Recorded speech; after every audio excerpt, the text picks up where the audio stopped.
Hello and welcome back. I've been trying to compare myself against the best players in Project Cars 2, and to do that I've been setting laps around the Nurburgring GP circuit in 5 different classes of car. I'm on my 10 final attempts of the last 2 classes now. Once I've done that and I know all the gaps, I'll average them out, and that will be my average pace gap to the best. Also more races, I end up going to the Nurburgring, so a little bit of pressure there to perform considering how much time I've been spending there, and another race at Monza where I actually know going in I have to do a mandatory pit stop, which means I can kind of strategy a bit. See if that actually improves things. My name's Ash, this is the Outside Line.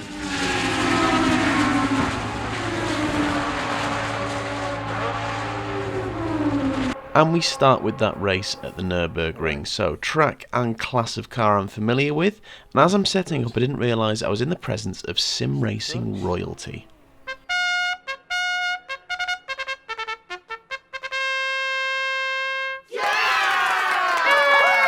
Obviously I don't know if that's the Jimmy Broadbent, but when I saw that I didn't care. I was going to clickbait the shit out of this video. I took on Jimmy Broadbent and you'll never believe what happened. Actually, with driving like that, you probably would believe what happened. That little spin there made me check the in-car management, and I realised something. I know, interestingly, we are without driving aids in this lobby. And I've been playing with forced realistic driving aids in line with the game's esports rules. Let's see how we go. I've literally come into this 10-minute qualifying session with 5 minutes to go. Probably a bit less, and basically I'm going to get 1 lap. So what that meant is, if the car had traction control and ABS in real life, you get it in game, the lobby's got it turned off. So that probably meant this wasn't going to be one of my strongest races, but at least I had the fallback of racing. Right. Well, I've now decided that clickbait's a bad thing, so probably wasn't him anyway. Never mind. I must admit, I've taken this lap very gently because of the lack of traction control, because of the fact that I've only got 1 lap. I'd rather set a slow time than no time at all. Just roll it around the final corner.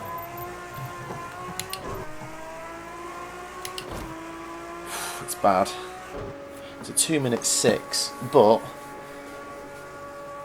6th on the grid is better than 14th, so it'll do for now, and then we'll hopefully just kind of feel our way into the race. No, I decided then to save the footage of the qualifying.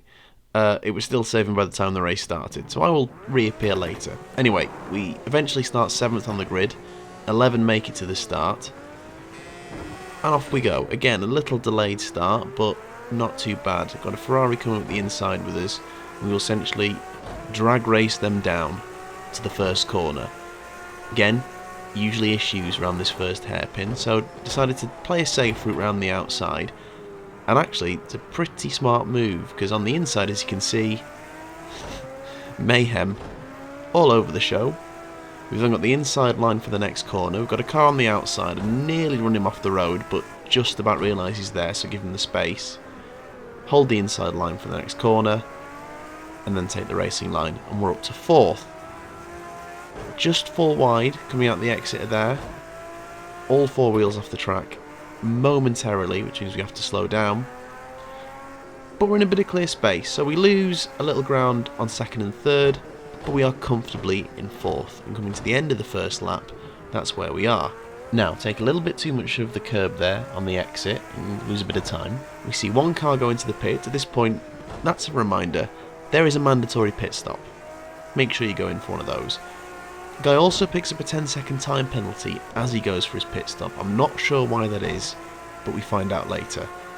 Anyway, starting lap 2, coming down to the first corner. Remember, ABS is off. I forget that. We lock up a wheel and run quite wide. The Ferrari closes in on us.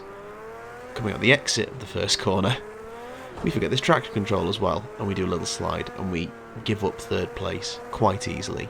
As I've mentioned before, smooth throttle application, an area for improvement. Now, keep an eye on my mirror as we approach the chicane. We missed the chicane, all the Bentleys hit me.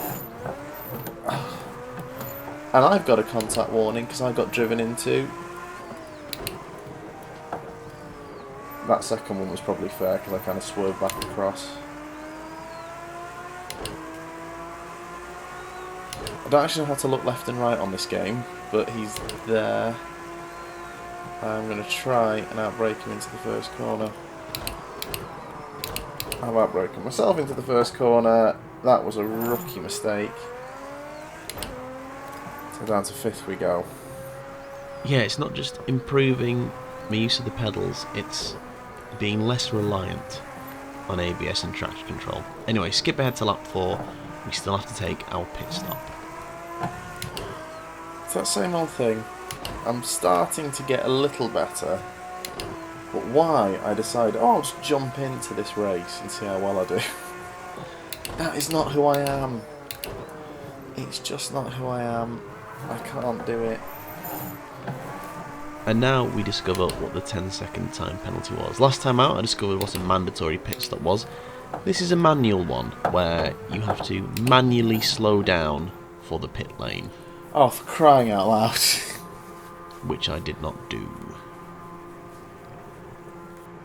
So, as this pit stop drops us, I think pretty much to the back, we also have an additional 10-second time penalty to deal with. Out we go, onto the final lap.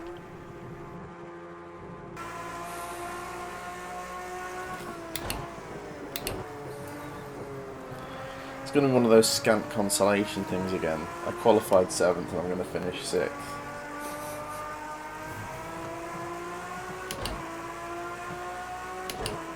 Lucky me. Yeah, it's disappointing with all the time I've spent at this track and doing alright in this car before. It's annoying that just taking up those 2 driving aids has made me awful. Oof. Tried to attack it on the final lap. You know, in hindsight, I'm actually quite happy that Jimmy Broadbent left. He didn't need to see this.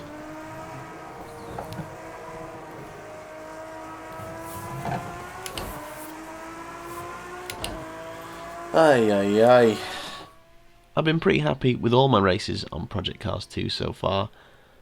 That was the first dud, I think. Anyway, back to the time trial. So last time out, we were in Formula X, and I didn't like Formula X going in, but I ended up getting in quite a battle for the 30th best time in the world, and actually beat him, albeit to have my lap invalidated by breaching track limits. This was the best lap I had. See here, locking up through that final chicane might have been the thing that just made the difference. Anyway, after filming my final 10 attempts on Formula X, I had a little bit of a break and then came back to film the last 2 classes later that same day. Next, it's LMP1. With LMP1, we're in kind of a similar position to Formula X. If I can put the lap together, I can get a time that will be in the top 30. Now, this is the second smallest gap out of the 4 classes I've done so far. So if I can bring that down and get into the top 30, I will be quite happy. I can at least try and forget about that whole V8 Supercars thing, because that was... So, straight out and determined to make an improvement. Oh! I just go in too hot, which has always been my problem. No, it hasn't been, sorry. Now, after that early spin, my first few attempts were a bit more reserved. As in, I was getting around the track, but I also wasn't that quick either. I'm chasing the 30th Ghost, as I mentioned, and I was getting closer to him before. And the issue is, I think I was still trying to adjust to this car coming from Formula X. And the secret here, especially in this next corner as well, is you just get down to the lower gears. So here, get down to first, you can get power on a little bit earlier, it's much quicker. I'd forgotten that, and I was trying to make up time in other areas. Oh, too much! Oh!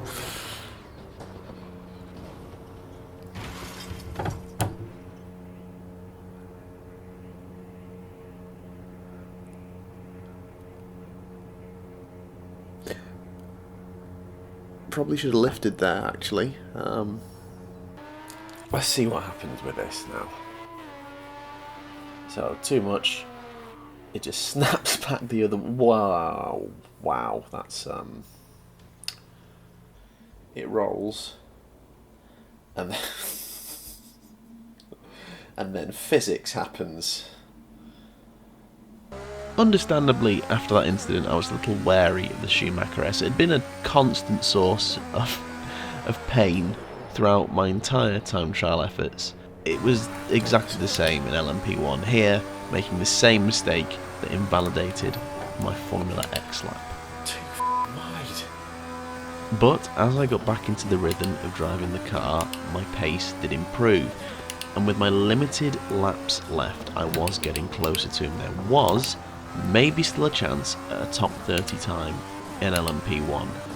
Note here, coming to the Schumacher S, very much lifted to make sure I got through it. Lifted incredibly heavily there, but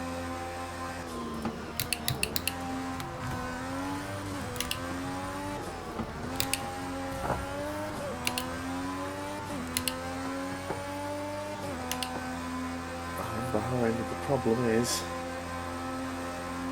my straight line speed comes from that extra energy, and when I don't have any, I'm not near.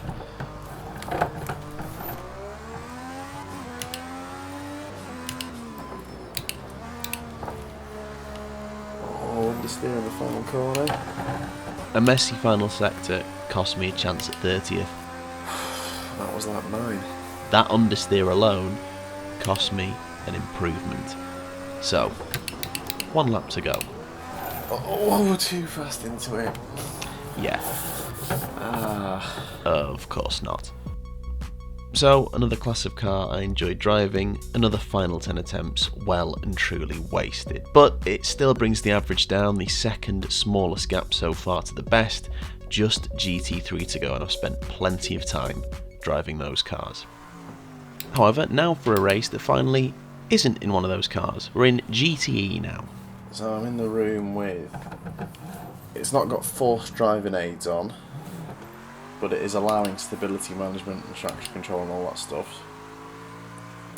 So because I'm set to authentic driving aids, I don't have ABS, but I've got the changeable traction control. No racing line, manual pit stops, and there is a mandatory pit stop in the race. Spoken like someone who's fallen foul of both pit lane speed limits and actually going in the pits before. I was fully prepared for what I was coming into this race. No question about it. Oh, is that okay? That seemed a bit close. I think we're alright. Now, after my qualifying session last time out in Monza, I was determined to get a banker lap in, so not really push too hard, just get a time on the board and then push a little harder. Over 5 minutes left, plenty of time to prepare and push it a little more.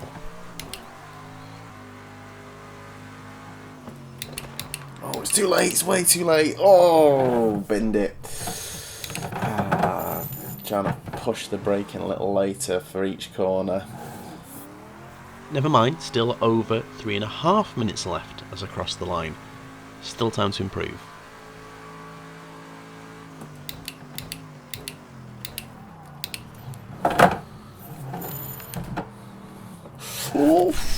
Ah.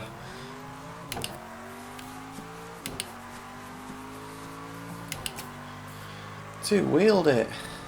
However, despite that accident slowing me down, by the time I was coming out of the second Lesmo, I'd already made my time back up. See, that's how much time I was losing in the second part of the lap.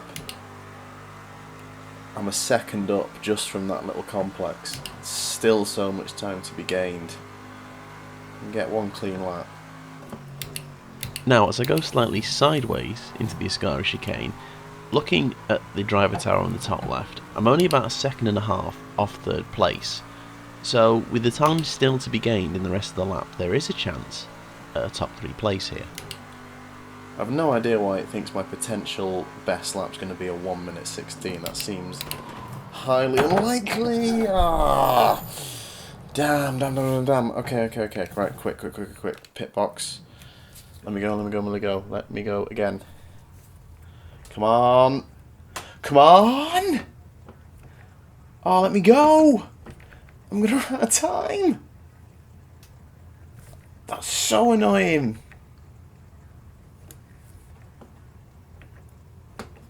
Oh. Oh, thanks, you can let me go now. I'm not going to make it round. There's quite a few people in the race, assuming that they don't all suddenly smash in some qualifying laps. It means I'll start 4th on the grid, and I've actually got a chance in this race. It might not be so bad. After successfully talking myself down, my attention turned to strategy. Now I can think about when I actually want to do this pit stop.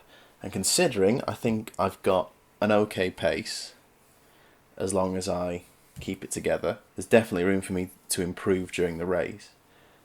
Maybe, rather than get mixed up in anything, I should pit early and catch people up in clear air. It may be the uninspiring way to do it, but it might just work. So, as you may have seen from the screen there, we ended up 6th. Another grid start. Can we finally nail it down? One of the better ones. 4th place really bogs down, and we have to dodge round and nearly collect the Ferrari going past us, but we all get through okay, and then it's about negotiating the Rettifio. Someone's coming in hot, and I'm going to go wide, we're okay.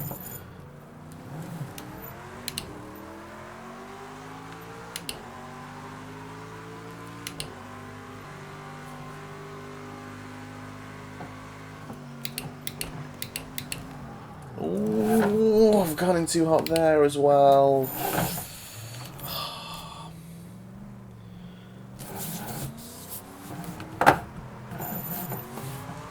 I feel like, looking back, I should have called the channel Recovery Drive, because that's what I'm doing more than going around the outside. That or just, you know, spinning or something. Painfully average driving. Do I do it early? Do I go early? Let's see how many other people go early. I was originally going to pit at the end of the first lap, but after that spin, is it worth it? One has, and has picked up 10 seconds for speeding in the pit lane. A couple have gone. Right, let's have a quick lap here. Quick lap here. I don't know why I'm doing that. Quick lap here, and then I think pit next time round.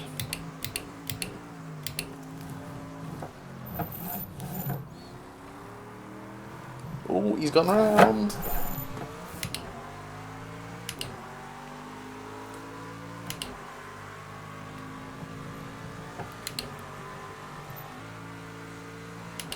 Basically, the front 3 are all together, and I'm currently leading best of the rest.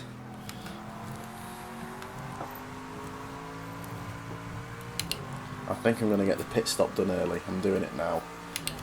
Try not to get a pit lane speeding penalty.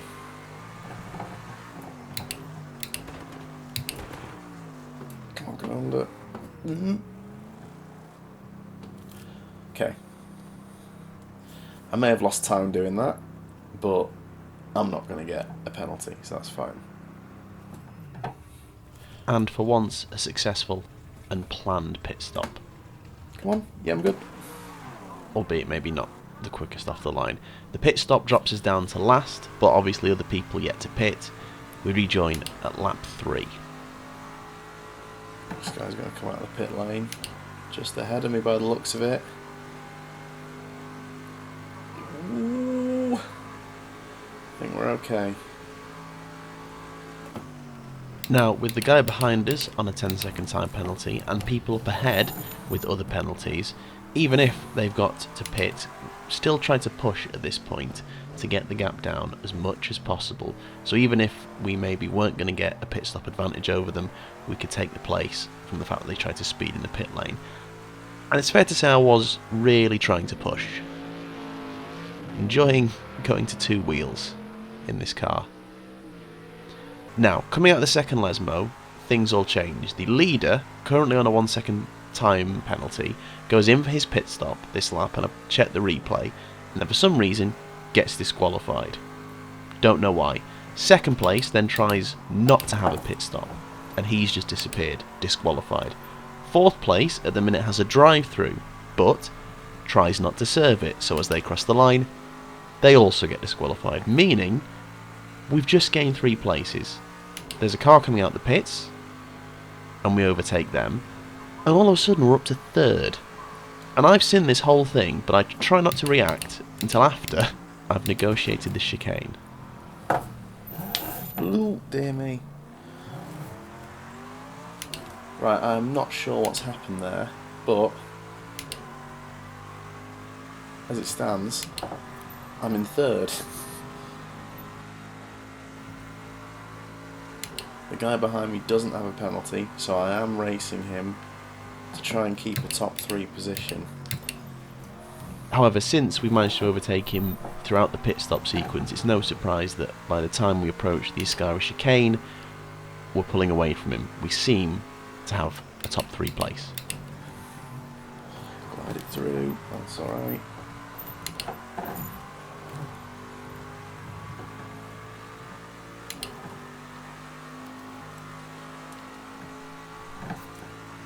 Sixth to 3rd, I will take it. It's uneventful, and after a first lap spin as well, but see, by no means the best, but at least I felt competent, and competency right now is all I'm after. And that's what can happen if you just, follow the rules. Right, final time trial now, GT3. As I mentioned before, when you put in a GT3 car on this game, you only seem to get the times for the top GT cars, so that means basically just GT1s. When you go to add Ghost, you've also got the option to check the vehicle record and class record. I thought that would pull in your relevant times as well, but it just gives you the top GT1 time again. So, if I wanted to do a GT3 time, I'd have to scroll down to the 619th best time in the game. Now that does mean I don't get a Ghost to follow, as you only get a Ghost for the top 30, and I don't get to use the setups. I'd have to work that out for myself. And I'd not done any laps on time trial on this going in, just the races. So it would just be these 10 laps. Remember what I was saying earlier about me not being good at just jumping into things and doing well? Yeah, I'm doing that again. Good job. Anyway, I started in the BMW M6 as it's the car the best GT3 time was set in. And safe to say, yeah, I didn't take to it straight away. Very heavy car, very cumbersome. Didn't feel like the other GT3 cars I've driven. Here's me turning up the traction control just to get a bit more confidence in it. Then there's what happens under braking. Oh, damn it. Okay. What happened there? Why did that just...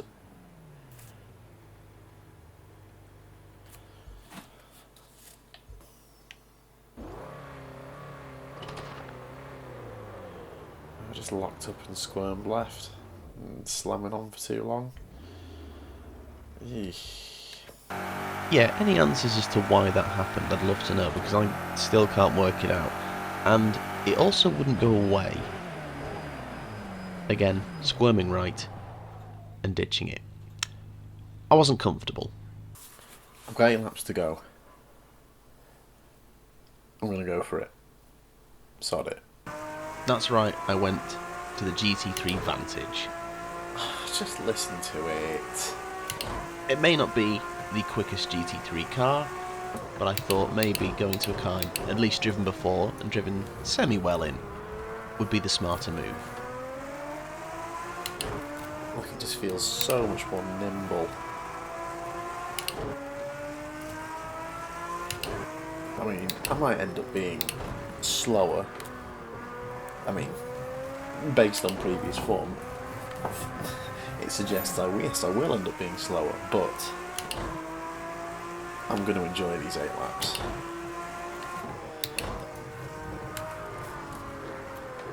I'm going to enjoy them more though if I keep it on the track.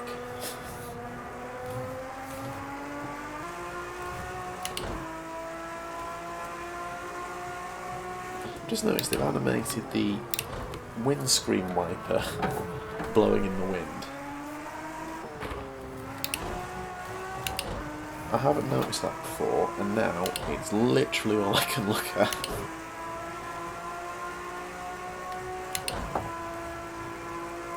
Like, I'm all for detail, but it's just rattling in the bottom corner.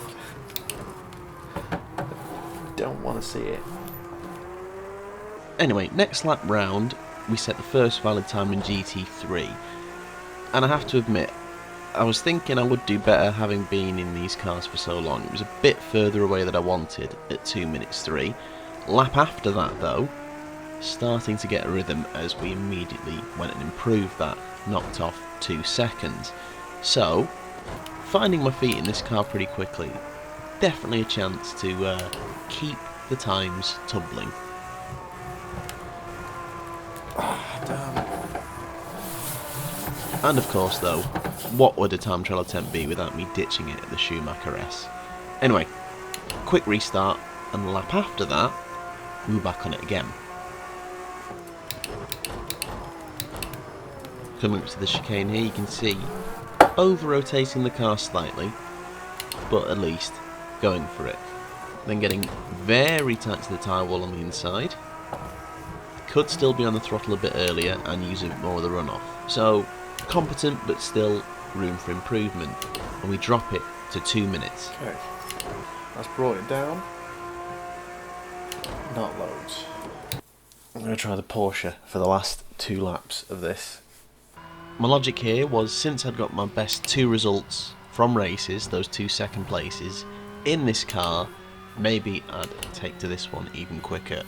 It is my 3rd car of the 10 attempts though, so maybe chopping and changing not the best idea. I've got so much work to do. If I even want to be respectably slow.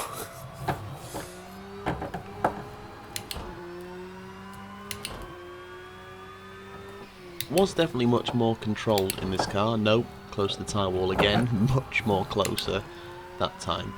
Yeah, much more controlled, but also slower. 2 minutes 4. But at least I got a banker lap in, the final lap of the 10 to try and improve.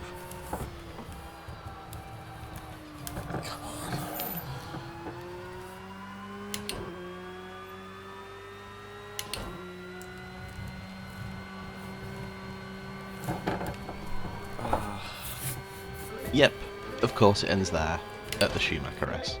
So, afterwards I did actually go back into the M6 to see if I could set a time, and ended up setting a time that was better than the Porsche. I still hated it. However, because I spent the most laps in it, unsurprisingly the Aston set the best time. And that's the time that goes into the final board. 6.6 seconds. Gotta say, disappointed with that, because of the amount of time I spent in GT3 cars. It means our average pace gap for Project Cars 2 is 6.3 seconds. Now interestingly, I also took this snapshot before I did that race at the Nurburgring. 665 miles completed. It's a 3-mile circuit, just over. That means I would have done 208 laps. Was it worth it? So there we have it. My pace gap on Project Cars 2 is actually worse than it was on F1 2019, which going in I would not have predicted.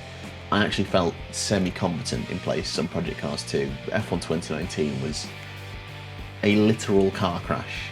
So now I've got those gaps across those 3 racing games, it's about closing the gap.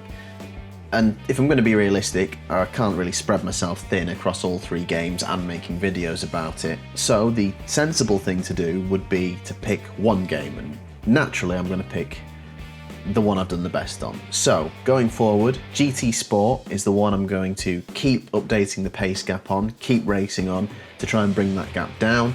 And then on the other games, I'll just kind of revisit for more fun reasons. Thank you so much for watching.